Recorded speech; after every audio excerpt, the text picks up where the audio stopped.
Welcome back to the CGIL seminars. Today we're delighted to have Carl Lessard presenting today.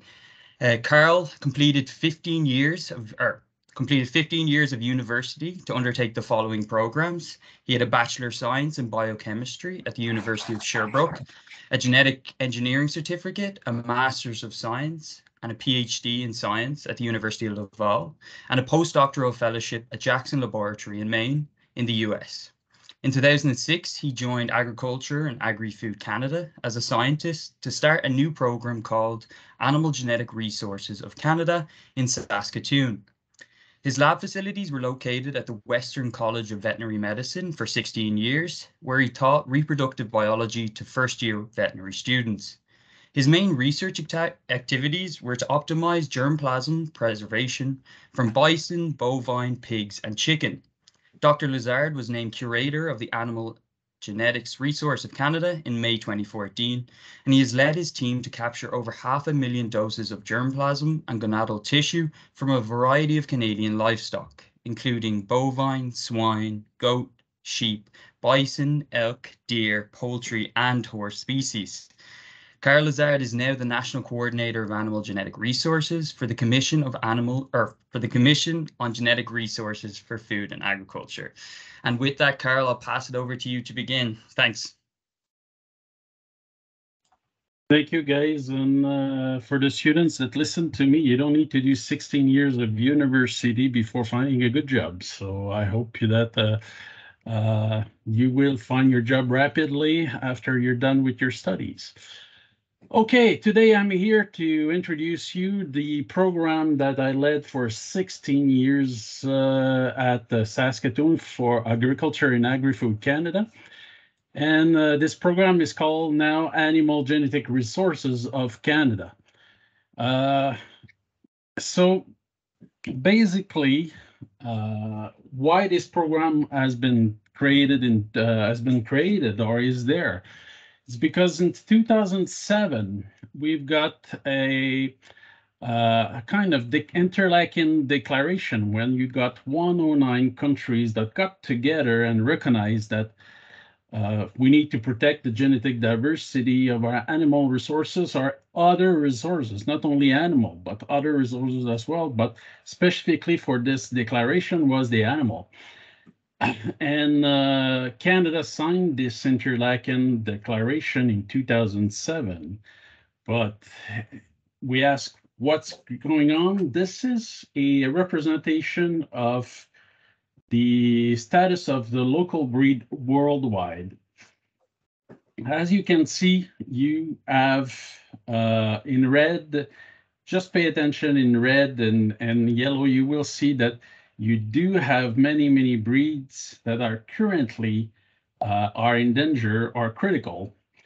And what is in gray is many of the breed that we know are not known on their status. We need to do survey. We need to consult producers, say, hey, do you still produce these animals, and etc. And this is worldwide.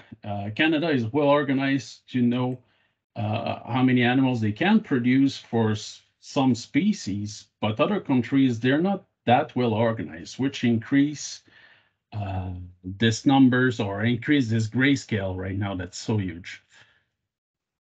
This gives you a better representation of what's going on. And what you can see right now is the SDG indicator 2.5.2 for the FAO, which requests to monitor what is the status of these breed. And as you can see, you've got many industrial countries that have a lot of their local breed are in danger or in critical status. I want you to pay attention that the local breed is defined as a breed that occur in one country. Sorry for the typo here, but it's only in one country. We've got many other breeds that are classified as internationals, but specifically for those ones that are produced just for one country, you've got this representation that you have here. You've got a lot in gray zone where we have no idea what's going on. These animal needs to be reported, and we're still waiting for some indication of what is their status. And right here, you can see some of the local breed that Canada recognized. You may gonna say, hey, you forgot this breed right now, or another breed that is considered as local. However, we need to establish that they are very local, that they're not produced to another country, and also that we can follow their status over the years. And once we can establish this, we add them into our list, which is reported into the database managed by the FAO, which we will discuss a little bit later. So what is the real status if we include local and international breed, or transboundary a breed that is used as the definition in the FAO? This figure is very tiny, but what I want you to keep in mind is that it's like a flower right now. Each flower here is represented by a species. You've got the chicken, the pig, the turkey, the sheep, the goat, the beef, horse, dairy. So Canada is very rich on what animals we produce for food. And what is the current status about that? If we look at what it is, you can realize that many of those flowers are in bad situation. And you can see that horse, you have got many breeds that are critical. Same for the sheep, the goat as well. You have the pig, that you've got many of the heritage breed that we used to produce in the past that are currently in great danger to not be produced anymore. So we need to do something. And that's why the government has created this program, which we call today Animal Genetic Resources of Canada. It is a program that has been launched in 2006 in response to producer industry, NGOs, and international Canada's commitment. And what is our mission? Is to ensure the genetic diversity. It's to ensure that the genetic of diversity is maintained, and for the benefit of the food security. And the way we do this by acquiring, evaluating, cryopreserving tissues and germplasm. This provides to you the a brief images of what our facilities look like. We used to be located at the Western College of Veterinary Medicine, but recently this year we moved to the Agriculture and Agri-Food Canada Center located at Saskatoon.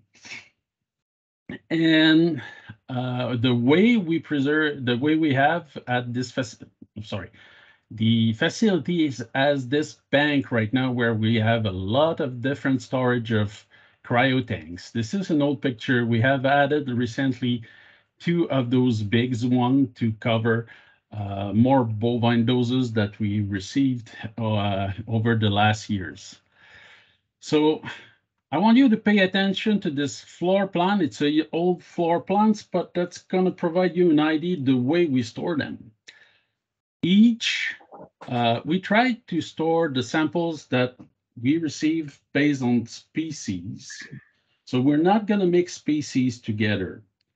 We will, however, segregate species based on their disease status. What I mean by that is that if we know that an industry has done many tests to look for, they have quarantined the animal, they have tested for the main disease that the SFIA requests, we're not going to store them with the one that we receive from other producers. So we're going to segregate them, which ensures some kind of security on the disease status. And it's easier to distribute both doses that have been proven disease-free compared to the one that has not been demonstrated to be disease-free. So How we build this bank right now, it is with a lot of donation from producers. And producers can give germplasm, can send gonadal tissues. And the way we try to build our bank is to have enough doses to regenerate a breed if something happened in the future, or if we do have an outbreak disease. So how do we handle the different donations? Well, producer can send us the frozen donation that they can send us, frozen samples that were stored in their farms or other facilities over the years, and they don't need it anymore. So they will try to arrange a shipping with us. And these germplasm or these doses will be sent to our facility. So when we receive those samples, we will store them according to the disease status and the species. We can also receive fresh donation, which sometimes, if the farm is located near of Saskatoon, it is easier for us to go to the farm, collect the animal, and freeze and come back to our lab, or just do the freezing in our lab directly. Or if the donor is able to come to the Western College of Veterinary Medicine, we will have the animal at these facilities, do the collections, and straight go to our lab to freeze the samples. So this show you exactly also, this show you another fact is that we did try to organize, or we did organize many collection trips in Canada over the years. The way we were organizing it was to request producers in the same area if they were interested in having our group coming to their facilities to collect the animal and freeze on site. We did acquire a small lab trailer, but it's small, but it's very useful, and you can do everything in this lab. At the farm, we were executing the standard electroejaculation procedure on many species, but mainly bovine, sheep, goat, and bison have been collected that way. And we were doing it in the presence, We were doing it in the presence of the producers, which has the responsibilities to handle the animal and ensure the security of our members. And every time that we were doing the procedure, the producer had the possibility to say, okay, you stop if he was not comfortable with us doing the collection. But however, it never happened. We always execute and collected animals as we wanted to. Once it is collected, the sample were processed in our lab, where we had a lot of small equipment to do regular basic analysis of the sperm and ensure that we had motility on the samples. Following that, we were packing germ cells and putting them in the small straws, French straws of 0.25 cc's, and we were freezing them over the vapor. So this is the basic technique. Once we got everything, we were putting those frozen doses into a dry shipper, and this dry shipper was sent at the end of our collection trip to our facilities. We also accepted scrotum from animals. So it is possible for a producer, once an animal suddenly died, or if they decide to castrate their animal, to get the testicles or the scrotum of the animal and packed it. And you showed the way that we developed and got some success of recovering epididymal sperm cells from that. And it's basically samples. You wrap it tightly, put it into Ziploc bag, but you never put it directly on the ice. You just put the ice back and we put a lot of absorbance papers, basically, and we close and put it in the styrofoam box, and it is shipped to our facilities. And we received a lot of those samples over the years. So this show you how, for those who never done it, how the epitomal semen can be collected, which is very easy to be executed. And I'm just going to start it, and I will try to accelerate until. So at this step here, you can see the way it is assembled. You just need a little needle that is slide into the tubules of the vas deferens, and you squeeze it and to ensure that the tightness. And with this needle following that, we do a little nick into the coda of the epididymis. And basically later on, we use a syringe in where we put a lot of air and slowly push this air into the tubules to recover semen, or not semen, but epididymal sperm cells that are very concentrated in this area. So we could end up with a good amount of sperm cells that can be frozen. We've got success, and this is just to show you one among many of the stories. But this one here was in 2015, and I was contacted by a producers located in the province of Quebec in late on that day. And he told me that I could not come to see or to collect his animals in the next weeks because his animals only died. And I asked him if he could send me right away the scrotum of the animal. I got it 48 hours later. So, and the process of and we processed the collection and freezing of the epididymal sperm cells. We ended up with 24 straws in total to a concentration around 200 million per doses, and the post-op motility was about 25%. So we're pretty happy with this kind of success, and we've got many of the stories, many success using this method.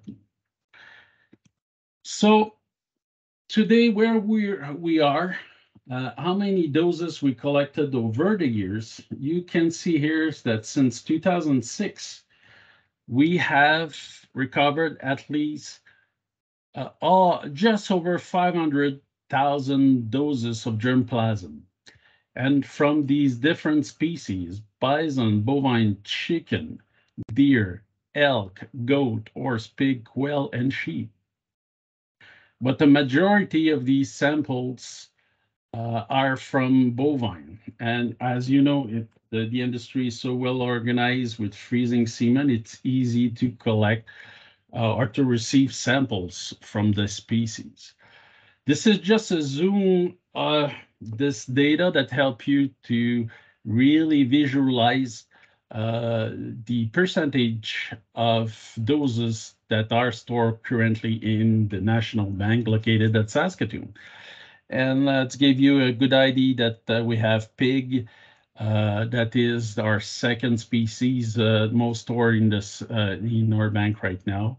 And we do have deer and elk that used to be a gaming industry in the prairies. And you still have some farms that do gaming industry right now. But they provided quite significant amount of samples to our bank right now.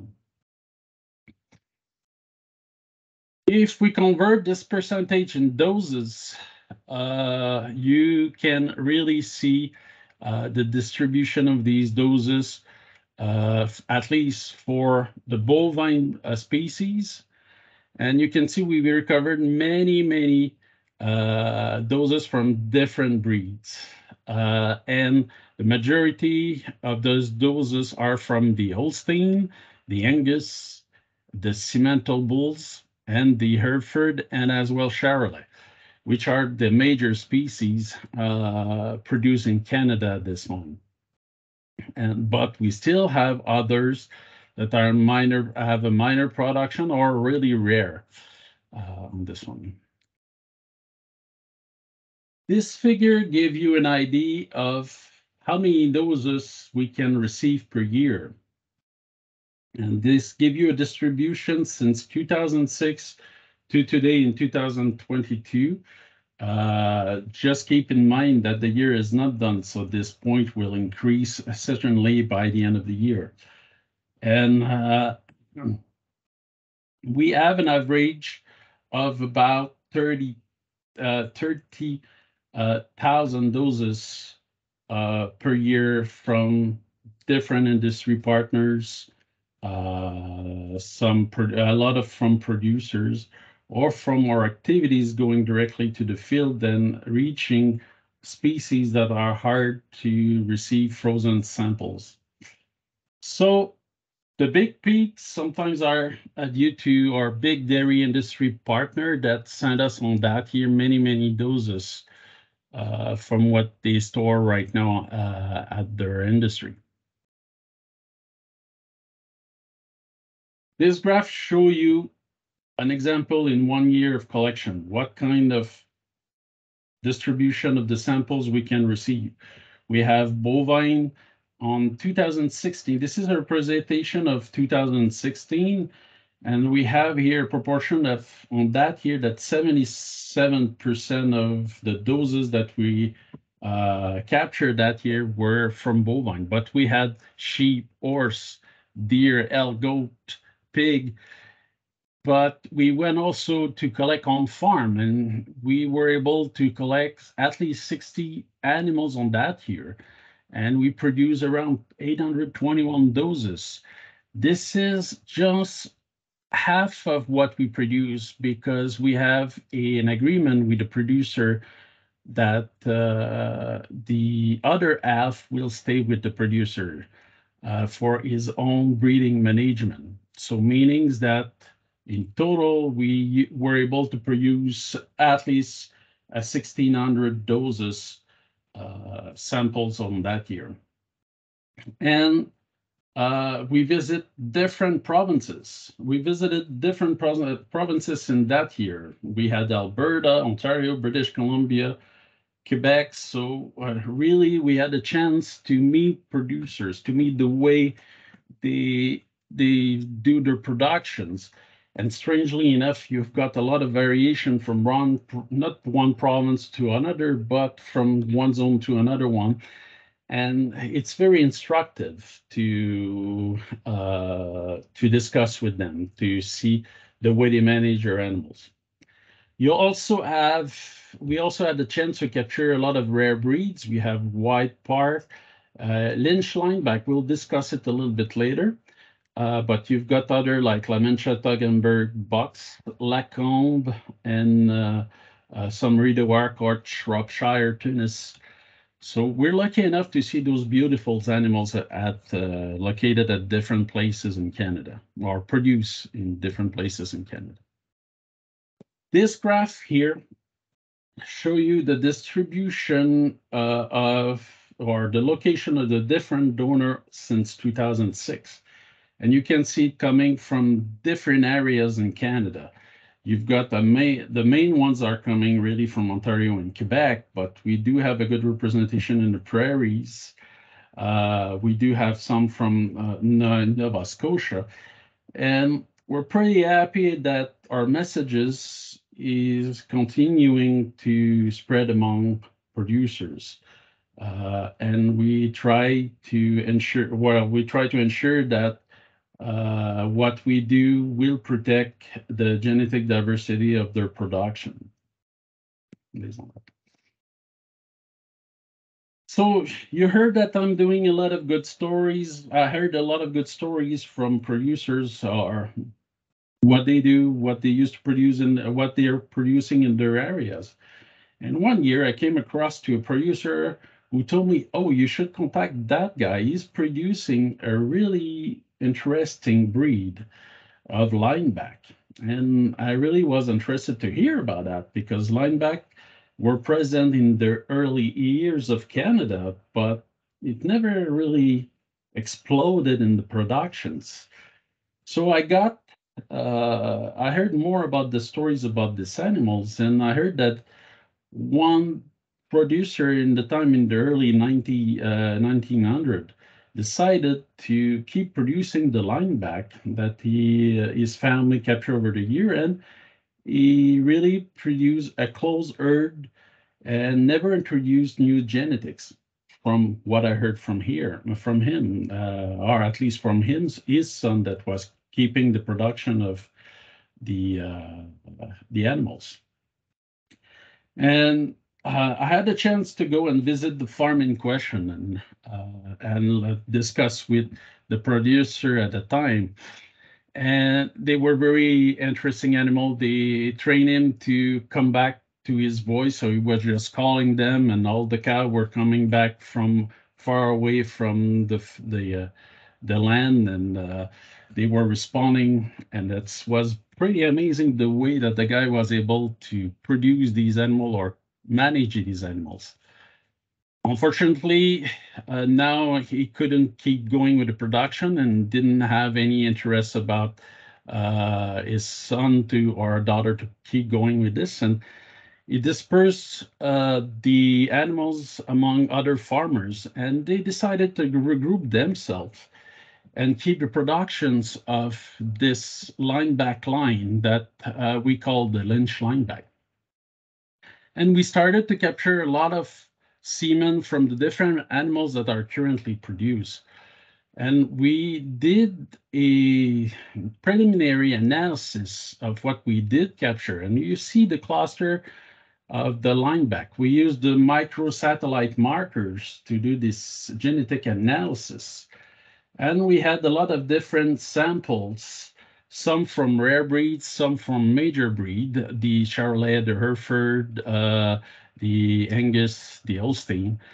And you can see currently these are the samples that we currently have stored in our, not all of them, but it's just a samples of the different breed that we have in our bank.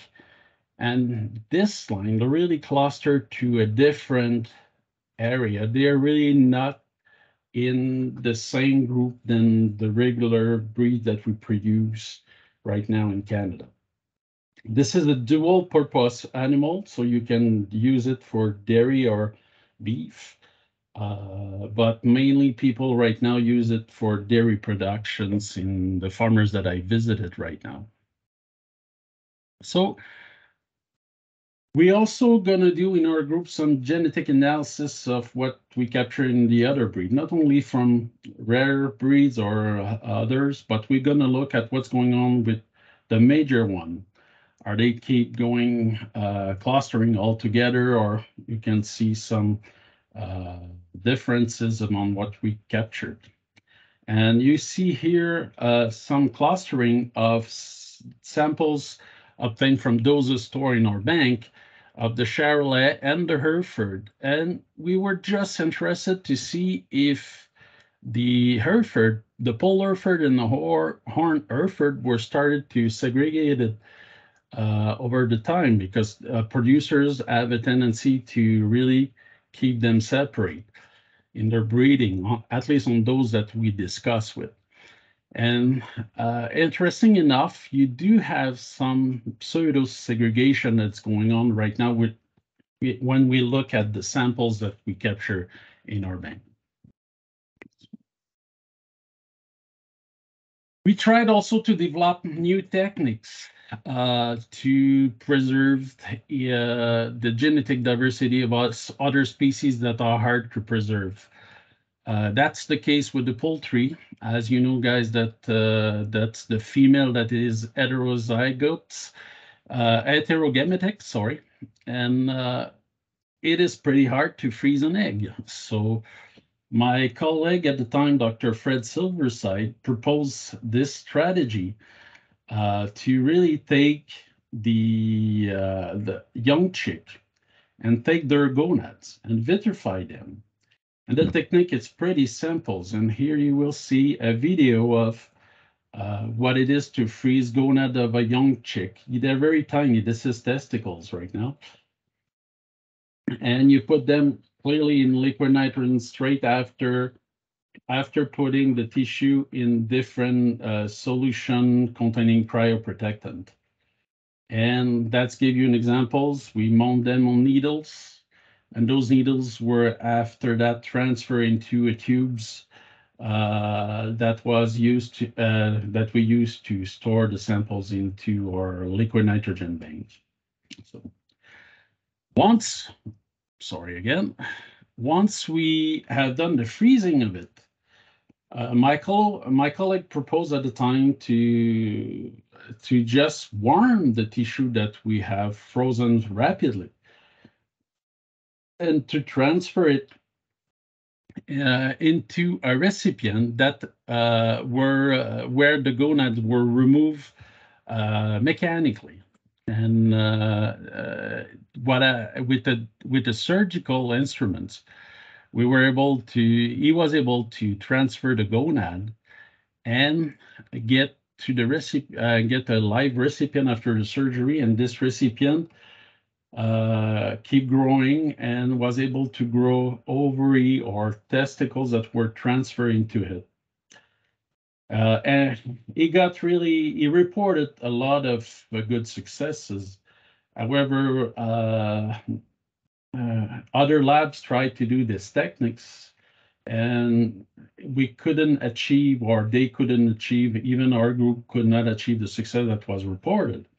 But importantly enough, this technique can be used you can at least generate 1 or 2 individuals. On a cryopreservation standpoint of view, for someone that tried to regenerate a breed, if you got 1, 2 animals, you already have a start to regenerate a breed, or you can develop strategy. So I always like to suggest to other curator, you should freeze tissue from poultry right now, and you guys can use this technique in the future once it is optimized and can be used by many other labs. So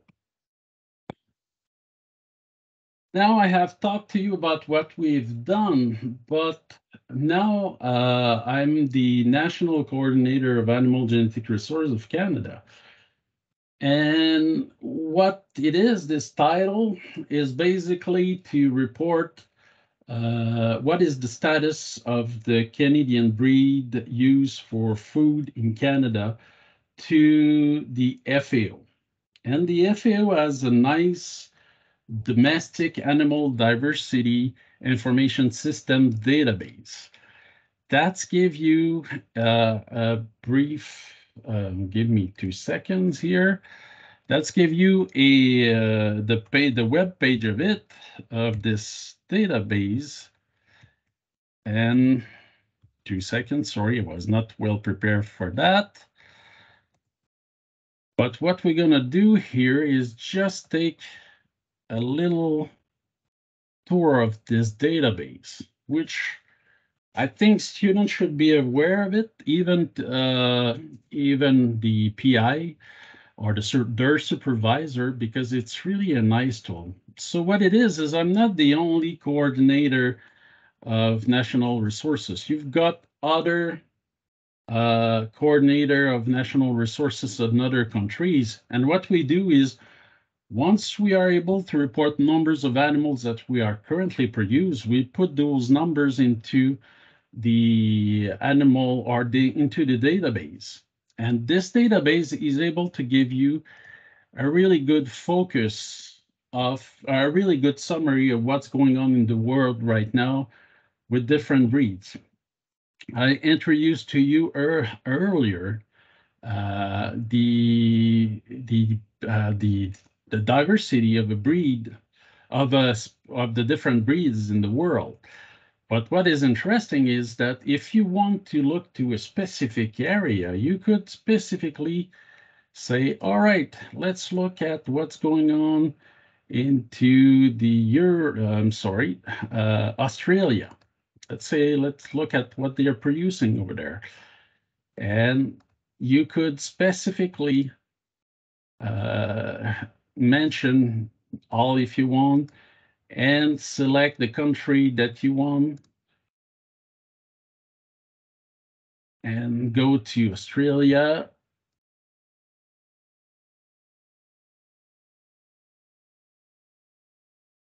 Well, I haven't picked the good one, sorry guys, but you can put all here, and you're going to see one.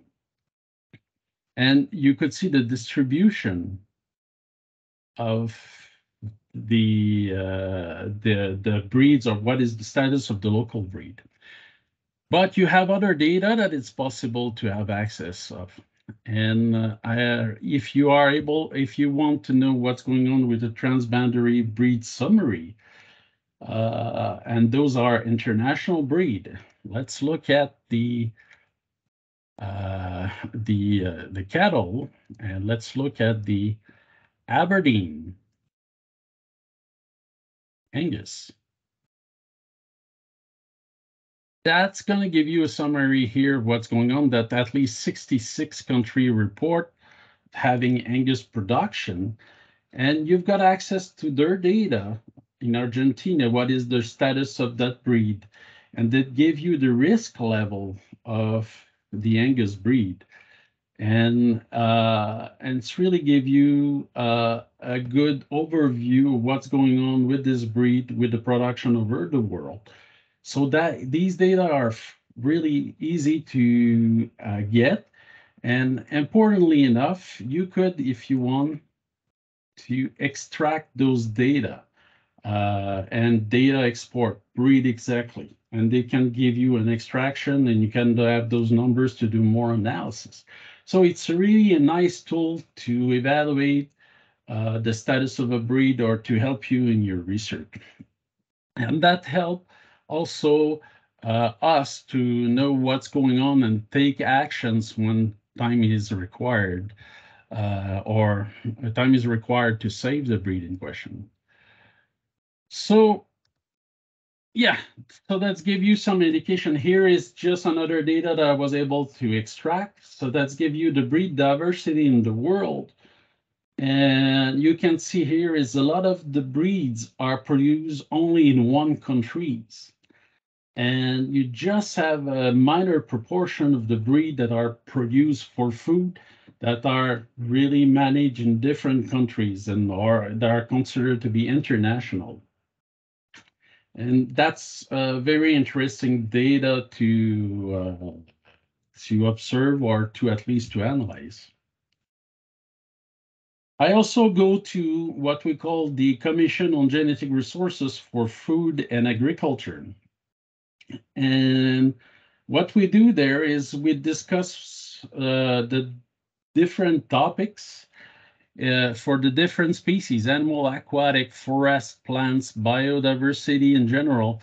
And you've got many resources, but importantly enough, we discuss new things that will affect people over the time, access and benefit sharing of the genetic resources, and the digital sequence information, which basically means that DNA, RNA, and also all other information that can be produced from the DNA and the RNA. So, and we try to get an agreement of what to do with those information, what we are ready to share. Canada has an open source or a open data policy. So the government of Canada, the data that they're produced, they will try to share it with anyone in the world. But you do have other countries, other regions that will say, wait a minute, we would like to control it, and we would like to make sure that we could have some benefits from sharing those data. And so you can see the topic of the debates, and it could lead to longer debates on at some meetings. But we could have also very important information that can be gathered. And I recommend for you, if you have time, to just look at the state of the world on biodiversity. It's a free book that you can download on the FAO website, and it's going to really give you an indication what's going on in the different resources. And I encourage you to read it if you have time. So that's what right now I do the most. Oops, sorry, I forgot one information. We are at least 178 countries that are members of this commission, and we do have a lot also NGOs that participates and provides some informations on the different topics that we discuss over there. So looking at the time, I think I'm good right now. This is the different acknowledgement I want to do. I would like to put all the students that participate as well in my lab. I think you guys met Dr. Hall now that work with me on the poultry projects. I got other students now that are different areas in bison field. Some are now working, managing human laboratories that deal with human samples. So I'm pretty happy with that. But I especially want to do a big thanks to producers and industries, because without them, I wouldn't be where I am today. And this bank wouldn't be where we are, because the success that we have, it reflect how those producers are in our industries are interested to participate to this program. And we really respect them a lot, and we try to ensure that we protect what they produce. And we do also have a big thanks to NGOs like the Heritage Livestock Canada that help us to reach rare breeds that used to be produced or in the last decades, and it's hard to find. They help us to find those animals, and we try to collect these animals and have them. I also want to thank the University of Saskatchewan. We used to be there for 16 years, but now we moved to federal facilities. But I had good memories over there, and they help us a lot in the program to build this program that we have today. So that's it right now. If you are interested, I can show you videos of surgeries of poultry if you've never seen that. But right now we can stop here if you want, and I can take some questions. Perfect. Thank you, Carl, for the great talk. I'd like to open it up to the floor now. If anyone has any questions, feel free to put your hand up, to turn on your cameras so Carl can see you.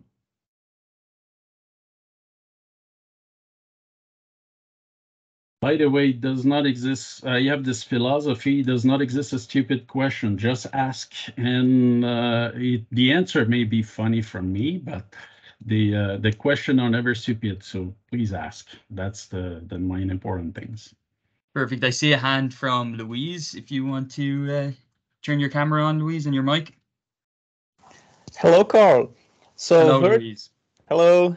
Very nice talk. So I'm curious about the lineback population that you mentioned. I was just wondering first if they have genomic data, or do they genotype most of their animals? And if there is any phenotypic recording, and if they have any idea, or are there any, let's say, major genetic effects that have been observed, or any quantification of inbreeding depression on that herd? And how large is that herd? This herd is not that large right now. I think we've got 25 bulls that are spread right now, and it's pretty inbred over the time, but they try with our help to increase diversity somehow. And it does not exist right now genomic data as well. The only genomic data that we produced was the one that I showed you. We look forward to it was done with microsatellites. I hope in the next year I will be able to do some SNP analysis with that, so we can compare with other breeds, or can help them to show the value of this new breed in development that I like to call, or the new line in development of the breed. Where I am specifically interested is the fact that they're not clustering with all the dairy and the breeds and the beef breed that we have, make me really a big interest to keep going to study with these animals. And if you want to have contact with them, I will be willing to share these contacts, so you can contact at least the members of the new association that was generated recently, the Lynch Lineback. They are very small. They are a small group right now, but they try to find way to produce a value of the breed, so it can be other producer can be interested to get those animals. Awesome. That would be great. Thank you. No problem. Thank you, Louise. Flavio, do you have a question? Yes. Carl, thank you so much for the presentation. I have a question, and in fact, I'm going to ask you to comment on this. You present to us how the producers and the industry contributing samples to be preserved. But can you comment how we would have access to the samples? Right? What is the procedure to have access to these preserved samples? And if you have any example of a situation where the access to the sample was very beneficial, that you have any situation in Canada that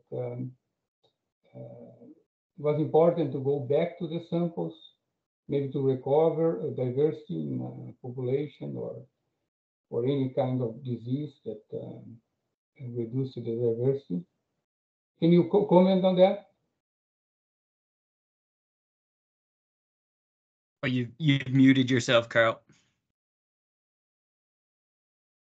That's a great question, Flavio, and thanks to ask it. And that's what I worked with the CFI over the last 12 years now, to find a way to be able to use what we collect in the field and distribute it to the different producer, because they have very strict rules right now for what you collect on the field and how you can use it. At this moment, if you collect something on the field, it must be used by the same farmer.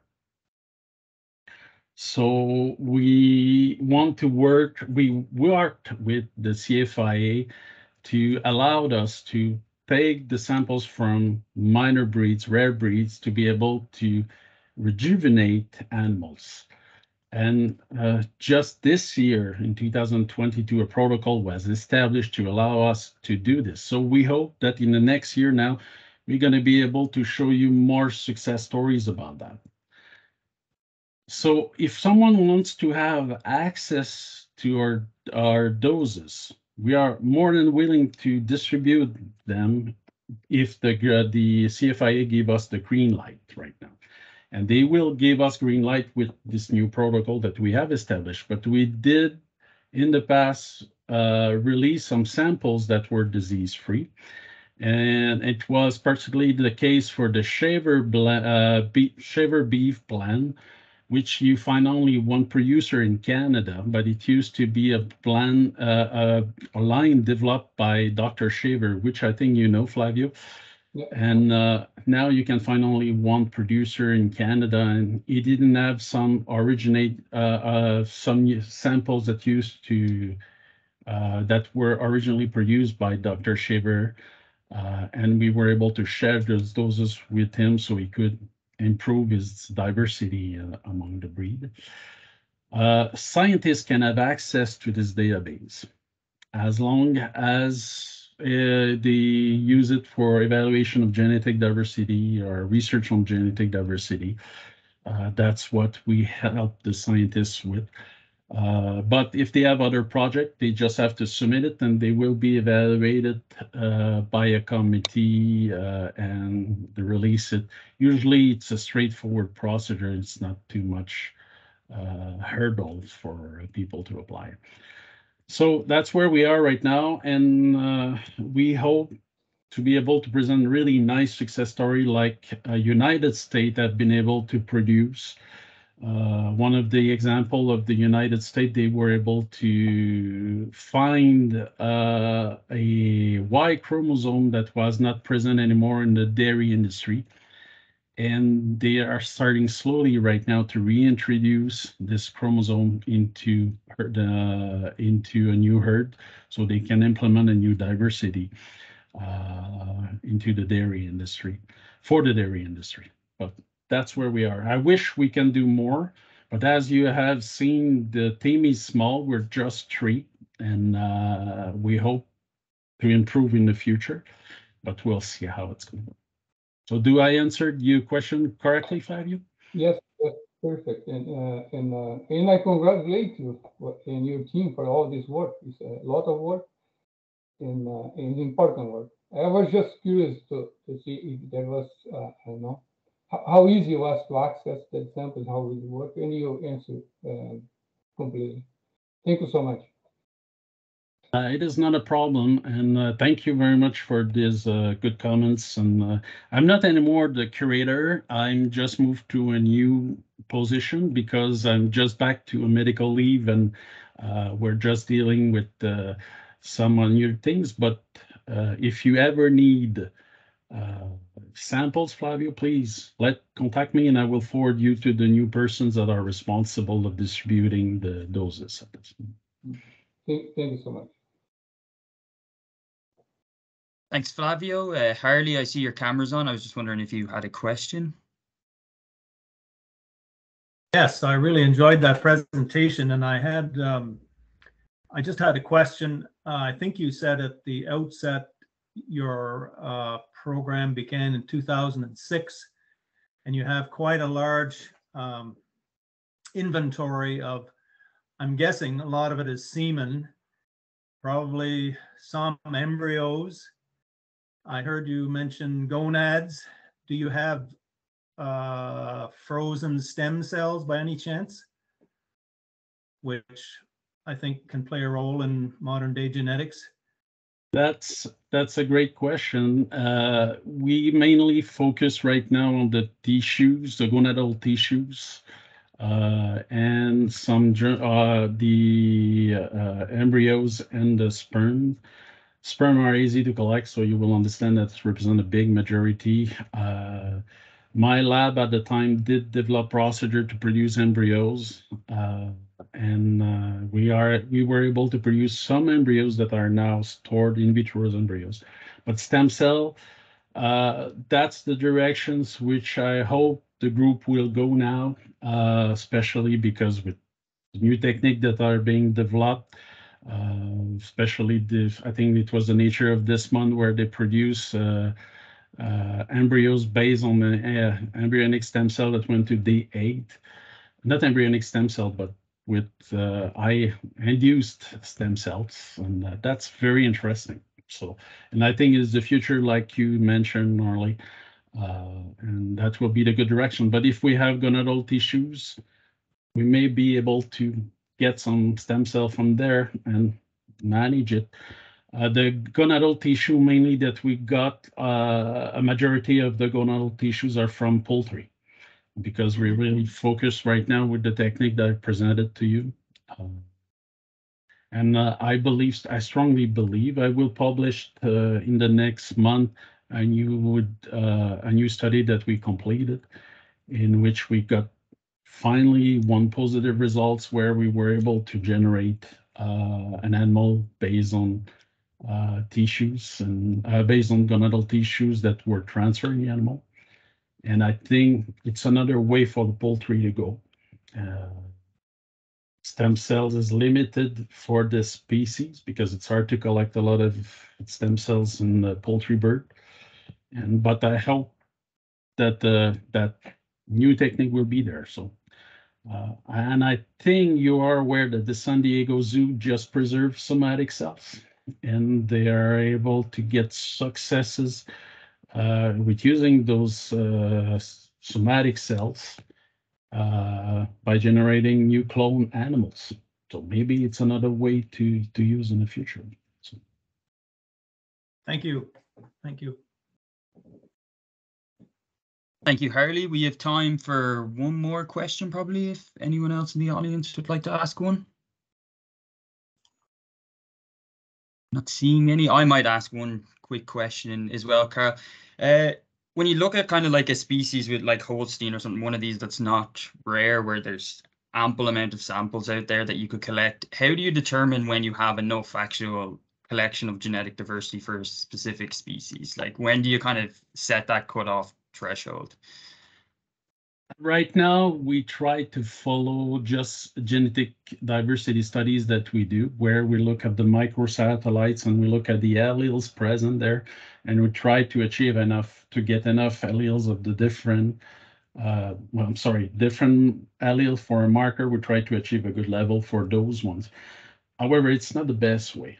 Our difficulties right now is to get access to the herd book and to be able to do a pedigree data analysis and look where we got those data and be able to say, okay, we got this line, and etc. And at this moment, I will say that only a few associations were willing to share those ones. And when I say only a few, we got only 2 herd book right now. That's it. And I just wish that this access could be, I just wish that the major breed could be open to that, but it is something to negotiate in the future. They have their philosophy, but that's the way I see that. Okay, perfect. Thank you. Any last questions? Yes, Chrissy. Hi, thanks so much for the really great presentation today. So I was wondering, for the transboundary breeds that you were talking about, is there any collaboration with other countries, gene banks, to conserve these breeds? Yes, we do work very well with the United States as well Brazil. We share a common database. And we sometimes, especially my colleague in USA, will check to see if I have got access to some specific animals in major breeds, because he's preserving a lot of them. And that happened. But as I presented to you, the DAD-IS database is another example where curator got together for transboundary breeds and try to see what is the status on these different groups. And that's the way we achieve this collaboration right now. Yeah, thanks so much. Perfect. Thank you, Chrissy. Okay, so since we're at the 2:30 mark, I think we'll call it quits there. Just a couple of quick announcements before we finish up, just to let everyone know here that next week we'll actually have 2 CGIL seminars. So we're going to have a special seminar on Thursday as Dr. Oscar Gonzalez Recio is visiting Guelph, so that'll be an in-person option on Thursday. We'll be sending out the invitations later today with all the information for you guys. And with that, then, I'd just like to thank you again, Carl, for the great talk, and we'll see everyone again next week. Thanks. Thank you. Thank you, everyone. Thanks again for this invitation. Thank you, Carl. Really appreciate it. No problem.